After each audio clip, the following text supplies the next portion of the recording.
ভুল ধারণা, মানে পরকাল মানে, কিন্তু পরকালের ব্যাপারে তারা যেই ধ্যান ধারণা এটা তাদের ভুল। কিন্তু আমরা মুসলমান, আমাদের পরকালের ব্যাপারে বর্ণনা একেবারে স্পষ্ট। কোরআনুল কারীমের 3 ভাগের 2 ভাগে আখিরাত। আখিরাত নবী সাল্লাল্লাহু আলাইহি সাল্লামের সারা জিন্দেগীর চোখের পানি উম্মতের জন্য যে কাঁদছেন 23টা বছর। কি জন্য? যে আল্লাহ 23 বছর নবী কাঁদছেন উম্মতের জন্য। কেন? দুনিয়ায় যেন বাত মাসে কষ্ট না পায় উম্মত, এজন্যই তো না?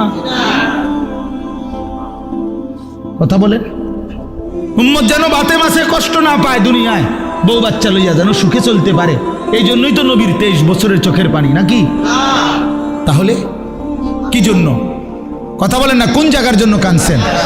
তো সেই আখিরাত মিথ্যা, নবীর 23 বছরের চোখের পানি মিথ্যা। তাইলে আপনারা কি বুঝলেন বাবা? যারা নামাজ পড়েন না, কেন পড়েন না?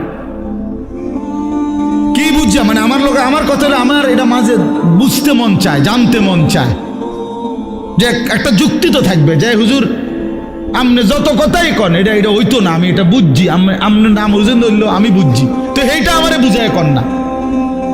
আচ্ছা আমরা শুনি, কি দৃষ্টিতে তুমি বুঝলা আখিরাত নাই, পরকাল নাই, এই পাপের কোনো বিচার হবে না, এটা কেমনে বুঝলা?